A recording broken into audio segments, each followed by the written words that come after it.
সর্বস্ব হারিয়ে কার্যত মুখ খোলাই কি তাহলে বড় বিপদ হয়ে দাঁড়ালো স্থানীয় বাসিন্দাদের কাছে? স্থানীয় কাউন্সিলর তিনি যেমন গিয়েছিলেন সেখানে মিতালি ব্যানার্জি এবং যাওয়ার পর তাদেরকে দাগিয়ে দিয়েছিলেন সিপিএম বলে, আর অন্যদিকে স্থানীয় একজন তৃণমূল কংগ্রেসের নেতা সে আবার গিয়ে এতটাই চিৎকার চেঁচামেচি করে যে সবটাই যেন ধামাচাপা দেওয়ার চেষ্টা চালানো হয়। দেখুন সেই ছবি।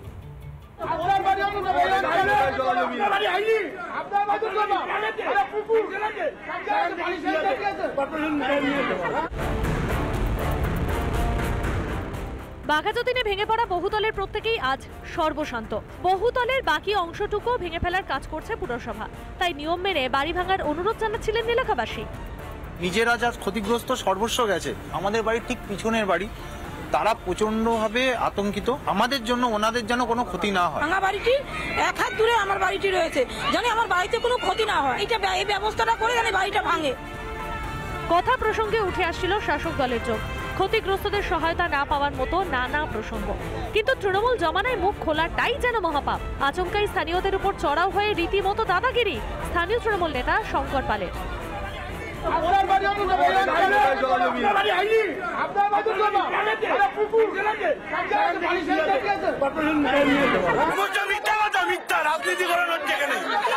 যাদের বাড়ি বলছে তাদের বাড়ি আইনাতে, তাদের প্ল্যানে চলো তো কলোনির বাড়ি, তাদের বলুন প্ল্যান। এই বাড়িটা যখন হয় তখন উনি কোনো লিখিত কর্পোরেশনে অভিযোগ করেছিলেন। আশেপাশের যে বাড়িগুলো রয়েছে সেই বাড়িতে থাকেন তারা জানাচ্ছিলেন যে সাজেশন দিয়ে গিয়েছিলেন দীপঙ্কর চক্রবর্তী যাদবপুর বিশ্ববিদ্যালয়ের থেকে এসে অধ্যাপক, সেই সাজেশন কোথাও গিয়ে মানা হচ্ছে না। দুজনে একটা মিথ্যা কথা বলেছিলেন, সেইটুকুনি আমি রেকটিফাই করতে গেছিলাম, তাতে উনি একদম তেড়ে ফুড়ে আসলেন, আর কিছুই না।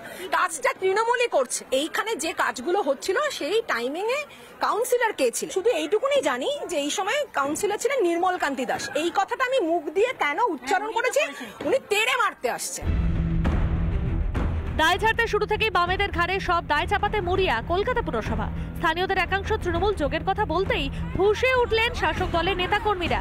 কাউন্সিলর মিতালি ব্যানার্জি তো এক ধাপ এগিয়ে এলাকার বাসিন্দাদের সিপিএম বলে দাগিয়ে দিলেন।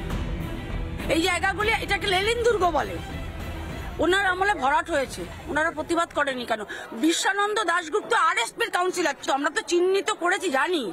এখানে যারা রয়েছে, যারা এই কথা বলছেন, তারা সকলে সবকটা সিপিএম। কিন্তু যারা সর্বস্ব খুইয়েছেন তারা বাম না তৃণমূল, তাতে কি আদেও কিছু যায় আসে? নাকি সমালোচনা শুনলেই বিরোধীদের ভূত দেখতে পাওয়া অভ্যেসে পরিণত হয়েছে শাসক দলের? রিপাবলিক বাংলা। আর দিকে বাঘাযতীনের বহুতল ভেঙে বিপত্তি, এবং সেই বহুতল ভেঙে বিপত্তির পর 48 ঘন্টারও বেশি সময় অতিবাহিত হয়ে গিয়েছে। কিন্তু সেই 48 ঘন্টারও বেশি সময় হয়ে যাওয়ার পর তারপর ঘটনাস্থলে যান সেখানে কার্যত মেয়র এবং কাউন্সিলর।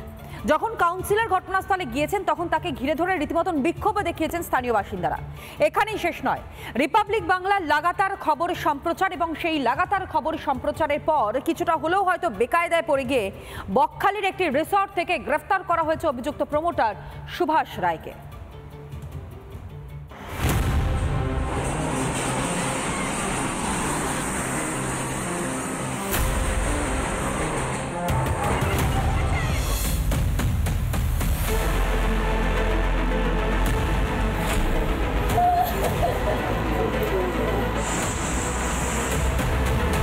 এটা আমাদের নয়, এই পাপের বোঝাটা আমরা বামফ্রন্ট সরকারের সময় থেকে আমরা বইছি।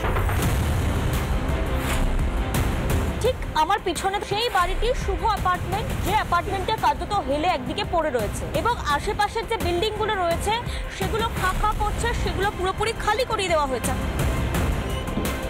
এই যে বাড়িটা রয়েছে যদি কোনোভাবে ধূলিসাৎ হয়ে যায় তার ফলে আশেপাশের কাঁচা যে বাড়িগুলো রয়েছে সেগুলো ড্যামেজ হওয়ার একটা বড় সড়ো চান্সেস থেকে যাচ্ছে। আমরা বিল্ডিং রুমেও কলোনির ক্ষেত্রে আমরা রিল্যাক্সেশন দিচ্ছি। আমাদের এগেইনস্টে কেস করে কি লাভ হবে আমি তো বুঝতে পারছি না, কোনো যুক্তি আমি খুঁজে পাচ্ছি না ব্যাপারটা। কাউন্সিলরদের প্ল্যান হচ্ছে কি হচ্ছে না এটা দেখার দায়িত্ব কাউন্সিলরদের নয়। 24 ঘন্টার মধ্যে যদি প্রমোটার অ্যারেস্ট না হয় তাহলে বুঝতে হবে এর পেছনে অন্য কারোরও মদত রয়েছে।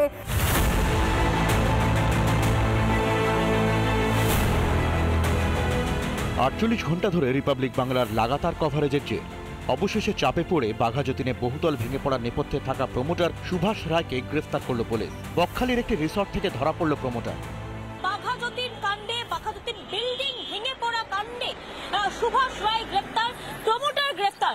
যে প্রমোটার এই বিল্ডিংটি তৈরি করেছিলেন এবং পাশাপাশি যার নেতৃত্বে এই বাড়ি লিফটিং এর কাজ চলছিল এবং হুড়মুড়িয়ে ভেঙে পড়ে। এদিন ক্ষতিগ্রস্ত পরিবারগুলির সঙ্গে দেখা করতে বাঘাযতীন গিয়েছিলেন কলকাতার মেয়র ফেরহাদ হাকিম। সঙ্গে ছিলেন যাদবপুরের বিধায়ক দেবব্রত মজুমদার ও কাউন্সিলর মিতালি ব্যানার্জিও। মেয়রের সামনে হাত জোর করে আকুতি ক্ষতিগ্রস্ত বাড়ির বাসিন্দাদের।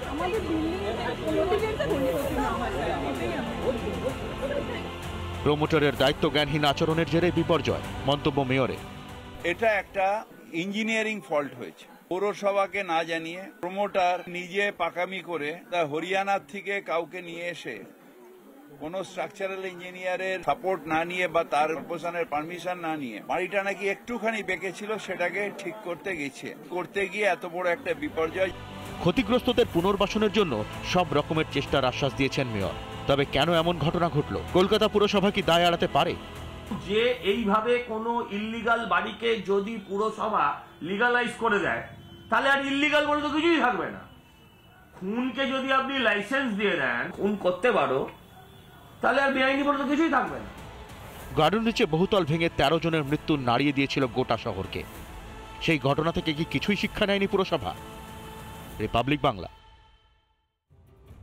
নানা ধরনের কন্টেন্ট দেখার জন্য লাইক করুন, শেয়ার করুন আমাদের ফেসবুক পেজ, সাবস্ক্রাইব করুন আমাদের ইউটিউব চ্যানেল। পাশাপাশি অন্যান্য ব্রেকিং নিউজের জন্য অবশ্যই চোখ রাখুন রিপাবলিক বাংলায়।